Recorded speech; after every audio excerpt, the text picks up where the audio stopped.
Hello everyone, I'm Joe Cronin and welcome to the Toss-Up. Although March may be coming to an end, the madness is really just getting started, as this time around we are breaking down the first weekend of the men's hoop bracket while setting the scene for the Sweet 16 and beyond. Stick around because we have a fantastic show coming up on the Toss-Up.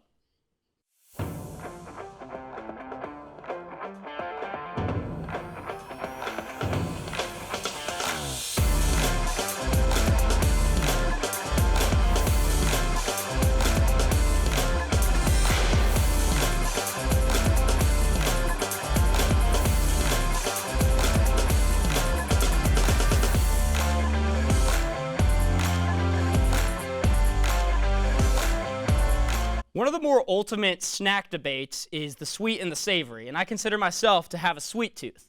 Whether it's devouring into a delicious Snickers bar to satisfy my hunger, when I'm feeling nostalgic and I want to watch The Sweet Life of Zach and Cody, or for the diehard fans, Sweet Life on Deck, and in the instance of this episode of the Toss-Up, the Sweet 16. And here to break down what's been happening the past weekend and previewing what's next, great set of panelists, Zach Browning, Sam Brunsman, and Josh Bodie. A lot of B's in the last names, but gentlemen, thank you so much for joining here today. Are you excited to talk about some men's hoops? Absolutely. Of course. Yeah, thanks for the sweet intro. Oh, that was nice. Now, we'll go right into it. First weekend under our belt, some great games, some ugly games, a good amount of blowouts too. And I guess with that, Zach, I'll start with you. What team has looked the best? Obviously, there's a lot to choose from, but what one or maybe two teams have stuck out to you the most? You know, it's hard for me to pick anybody outside of UConn. I mean, UConn, the #1 overall team in the field, but as you mentioned, there's been a lot of blowouts. 10 of the 16 Sweet 16 teams have not played a single-digit game yet this tournament, and now that does include Creighton, who beat Oregon by double digits in double overtime, but still, not a lot of close games, so I think my choice would be UConn, though. They've just not been challenged yet. UConn's kind of on an unbelievable streak, whether it's the 9-game win streak they're currently on, which is the longest in the country, and then also their past 8 NCAA tournament games they've won by 13 or more, dating back to last year, their national championship run. It's been remarkable. Sam, best team. I think UConn's the safe choice. That was my go-to originally, but I'm going to change it. I'm going to go UNC. I think them dominating Wagner and then beating Tom Izzo and the Michigan State Spartans in round 2, I think just Michigan State's pass in the tournament, I think beating them and then moving to the Sweet 16 really elevates them in a game against Bama. I think R.J. Davis and Armando Bacot have been dominant this postseason so far, so I'm going to go with UNC. Something in that round of 32 game was Michigan State had it close in the first half, but I think what separates UNC from being a premier team is their ability to pull away and get that double-digit victory. Josh? They both said UConn. I'm going to stick with UConn as well. And it was the way that they beat Northwestern. They shot 3 for 22 from 3. They're the worst they shot from 3 all season, and they were still up by 30 at one point on Northwestern. They had 52 points in the paint. UConn's looked the most dominant. So being so high on a team like UConn, Josh, will go right back to you. Is this the best ever suited team to go back-to-back that we've seen really since that Florida team almost 18 years ago? I think it's easily the best team, the best suited team to go back-to-back. I mean, the reigning national champion hasn't made it out of the first weekend since 2016 until this UConn team. I think they're easily the best suited team to go back-to-back. I think the job that Dan Hurley has done has been incredible, picking up multiple transfers in the portal to rebuild that team and get back to the postseason and possibly continue that run that they're on right now. I think UConn's just a heck of a team, and they'll continue this train that they got going. Did you see what Dan Hurley said today about the transfer portal? He was like, players are changing, like changing underwear or something like that. It was really kind of raunchy comparison, but, you know, he feels somewhat strongly about the matter. Zach, is this the best suited back-to-back team? Absolutely, and I love that Dan Hurley comment because his starting backcourt is 2 transfers. So I love that comment. But yes, this team does not have a weakness. Like, what does UConn do poorly? I don't think anything. They're just too well-rounded.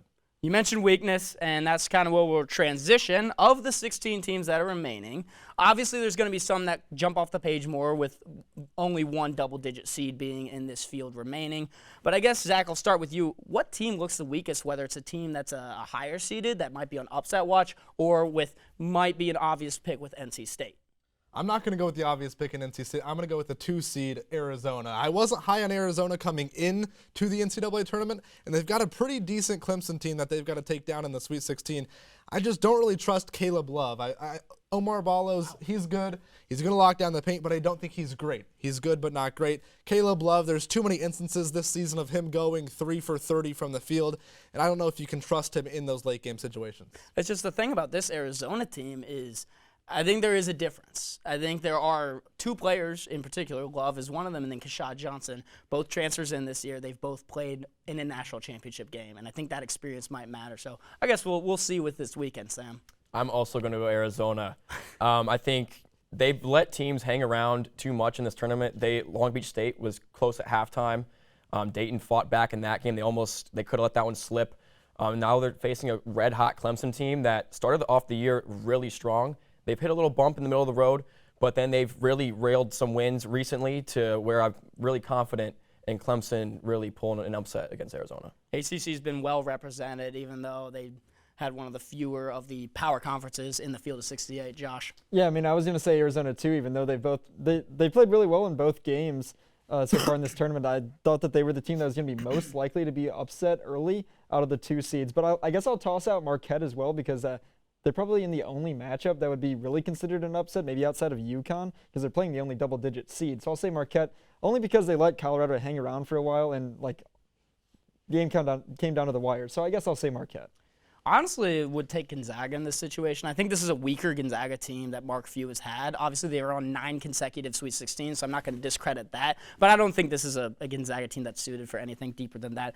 But as we move forward, I want to flash back a little bit into the first weekend, keep it with that, not just a specific team, but more of moments. Something that stuck out to you. One in particular was Jack Golke with his 16 made threes in a span of 2 games, the 10 he had against that upset against Kentucky. Josh, I'll start with you. What's been your favorite moment from the first weekend of March Madness? I mean, it was easily Jack Golke. I took it from you? You took it from me. I'm going to talk about him anyways, though, because the 10 threes he made against Kentucky were crazy, and he was just pulling from everywhere as well. Hand in the face, coming off a screen, on the run. The shots he made were incredible. Still made 6 more against NC State, not as good of efficiency, but he still put up 17 threes against NC State, and I love the NIL deals he signed too. He did the TurboTax deal in the ballroom, shooting on a hoop that was not there, and the B-Dubs post was pretty funny as well. It just seems like every shot he was taking is off balance. I mean, I saw a graphic of his pregame routine, a game day, and he's taking upwards of 750 threes before the game even happened. So he's just locked and loaded to just launch it from downtown. Sam, best moment.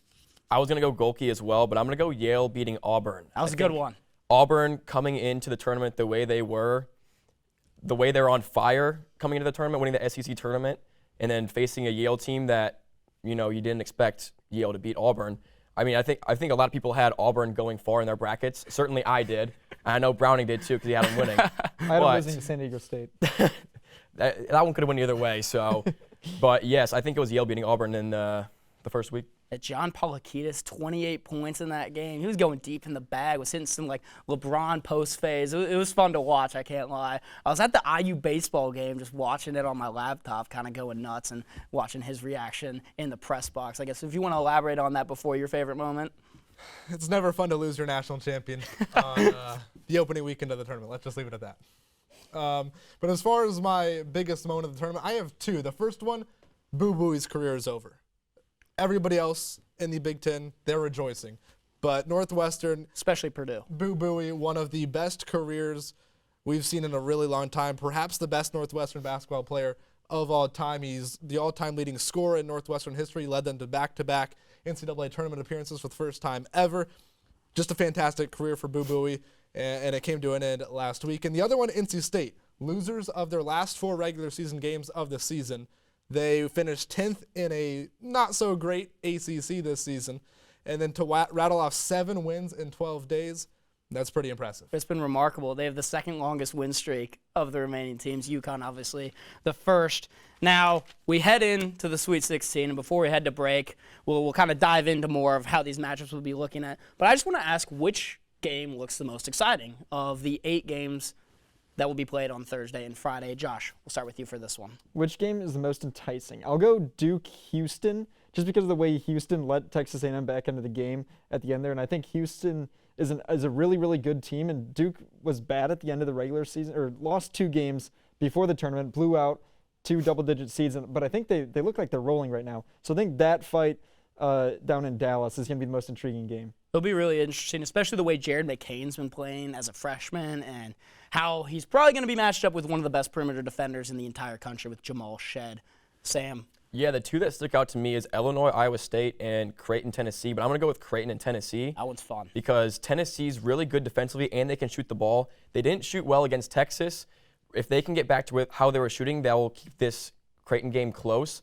But Creighton, they can shoot the ball from wherever. And if they aren't guarding Baylor's guards, including Trey Alexander and Stephen Ashworth, then the Vols will be in trouble. And I think something with Tennessee is they prove they can win an ugly game when Dalton Connect doesn't play well. And I think that is important. Although Texas wasn't the strongest opponent this year, Connect was pretty abysmal from the field, still was able to manage 18 points a lot from the charity stripe. But I think that one will be probably one of the better ones, Zach. You know, Sam, I'm glad you went with that game because I'm going to go with the other game he mentioned. I'm going to go with Iowa State and Illinois. It's a battle of the top defense and the top offense left in the NCAA tournament. It doesn't get much better than that. Absolutely. I think that those ones will be very exciting. Before we head to break, though, are there any specific player matchups, like a one-on-one with two different guys that you want to see that are excited to see with this weekend, Zach? I think you got to look.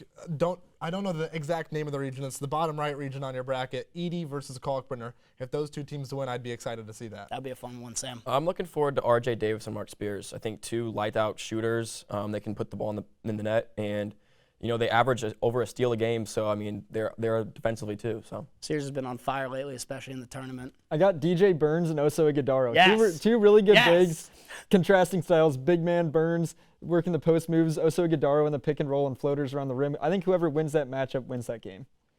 There's plenty of buzz for this weekend, I think. I think we're going to be set for some fantastic Sweet 16 and especially Elite 8 games. But don't go anywhere because coming up after the break, the panel and I will break down who they think will be making the trek to Phoenix for the Final Four. Don't go anywhere.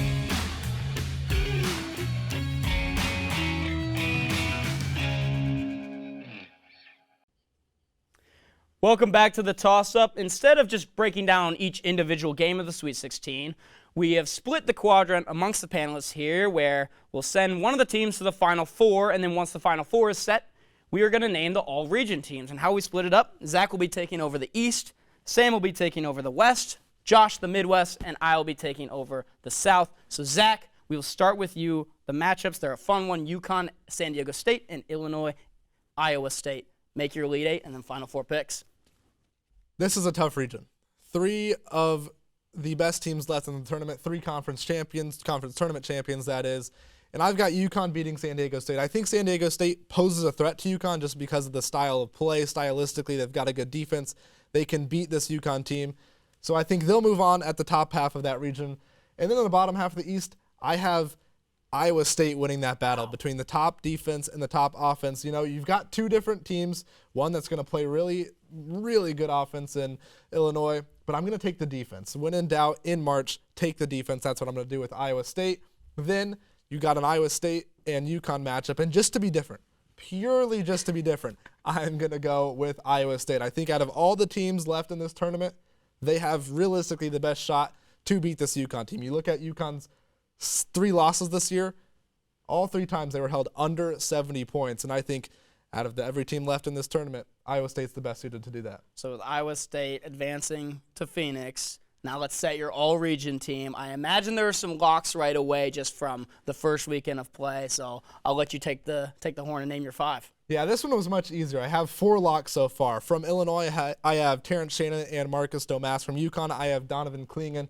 And then my last lock, I have Jaden Ledee from San Diego State. I think those 4 have all proven that they've just been dominant so far through the first 2 games, the first opening weekend.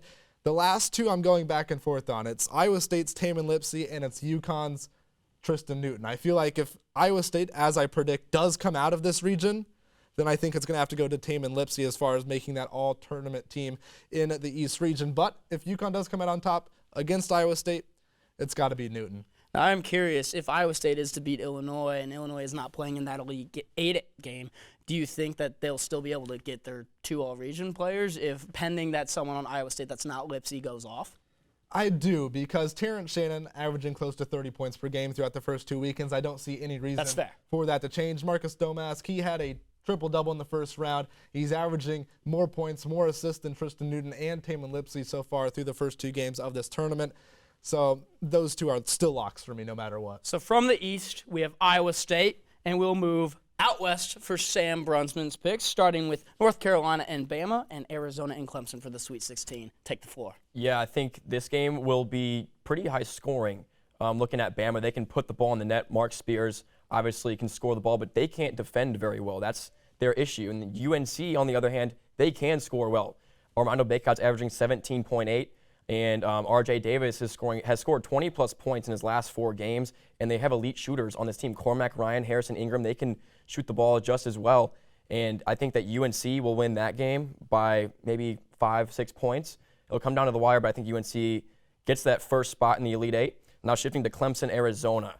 This game, I think, as we mentioned earlier, I think that Clemson will beat Arizona in an upset. Here we go. Just what I mentioned earlier, Clemson, they have looked really good recently. They started off the year good, like I said, and now they're finding that rhythm again. They're finding that rhythm where they are beating teams. They beat Baylor. Well, I'll backtrack a little bit. I'll go to the New Mexico game first. Many people didn't predict Clemson to win that game in their brackets. A lot of people picked New Mexico over Clemson, and then Clemson used that to beat a really good Baylor team. And they didn't just beat Baylor, they dominated Baylor. And I think going off that, I think that momentum's really going to push them in a win over Arizona. I think Arizona's got scores. They got Ballo and Caleb Love, but I think Clemson and that momentum just going to beat them and make it to the Elite Eight. And then I got UNC Clemson.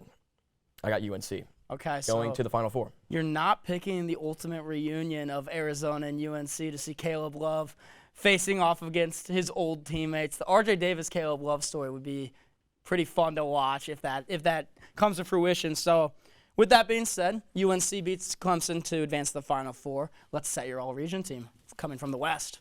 So I got Armando Bacot, R.J. Davis. Oh, boy. And if I'm picking Clemson, I'm going to pick Hunter from Clemson. He's been really good so far in the tournament. He's scored over 15 in both games. I'm also going to go Mark Sears. Oh, boy. I low-key forget who I picked for my 5th. Would be Caleb Love from Arizona. Caleb Love, yeah. Sorry, thank you. Yes, Caleb Love. Those are my 5. Yes, thank you, Joe. All right, so 2 North Carolina. And now we head to the Midwest, where the Purdue Boilermakers are the headline as the number 1 seed. They were able to squeak their way by Utah State and Grambling State. Not really. They dominated both of them. They got over the hump. They got through the nerves. So, Josh, take it away. The Midwest. Yeah, I got Purdue beating Gonzaga. I don't think this is really that special of a Gonzaga team. I think Edey's too much for them down low. Then I got Creighton over Tennessee. I don't think Tennessee is going to be able to put up enough points. If Connect isn't playing well, they're going to lose to a good team. I think Creighton takes care of them. Then I got Creighton over Purdue. I think Kalkbrenner is the best player in the country to be able to guard Edey, especially one-on-one. I think they can send Kalkbrenner on Edey one-on-one, and I think he wins that matchup. I got Creighton to the Final Four. I like that. I think Trey Alexander, Baylor Shireman will also pose some matchup nightmares for some of the guys on the Purdue wings.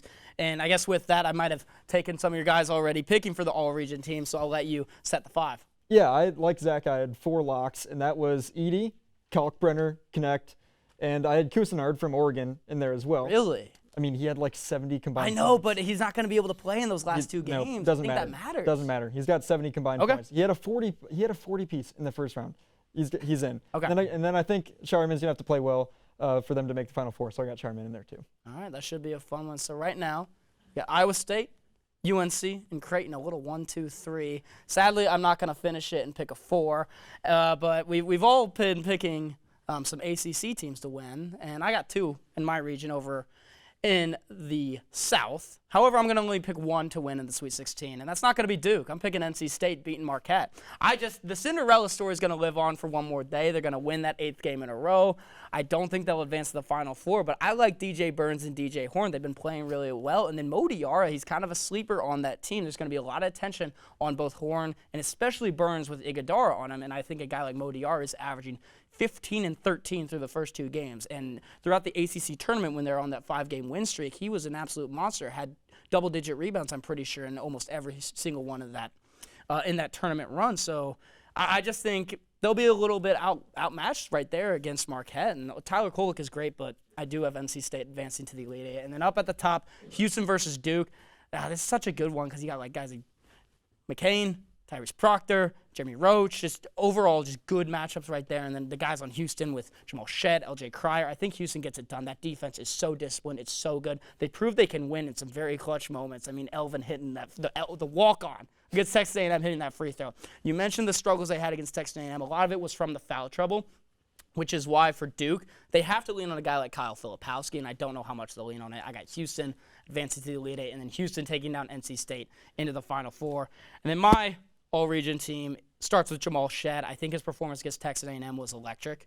He played 45 straight minutes until he fouled out and had Wade Taylor playing his worst game of the season.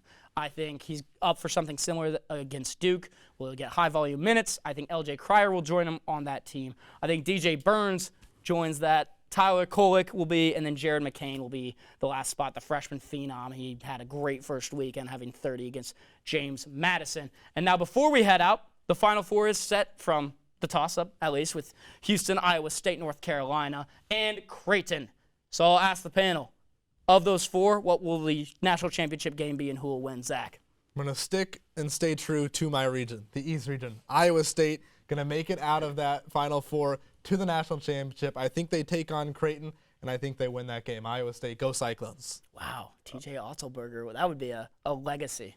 I'm going to go UNC beating Iowa State, and I will go Creighton championship, and then I got UNC. I thought you were about to pick Creighton to win it all. No. That would have been a little bit shocking. So 2 Creightons in the Natty, though. UNC and Houston, UNC wins out of those 4 teams. All right, I got Houston, UNC, and I have Kelvin Sampson finally getting that national championship. It's been a long time coming. I think if there's any year to do it, it's the team he has now. But that will wrap it up for another episode of The Toss-Up. Make sure you follow along with our socials at IUSTV Sports on both Instagram and Twitter, as well as at The Toss-Up 23 and at The Toss-Up IU on both Instagram and Twitter, respectively, as well.